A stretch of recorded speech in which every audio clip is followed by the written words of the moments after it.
quick arm workout in my garage like the old days.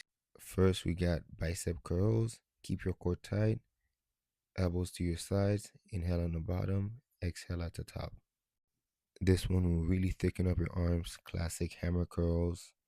Same cues as the first one. Keep it tight. Then I did two variations of lateral raises. One right here where it's almost in the middle to the side. Then I switched to a normal one where it kind of seems like a front raise. After that, we did seated French press. This one you feel it pretty much everywhere because it's not back supported. You really have to engage your core, be mindful of everything.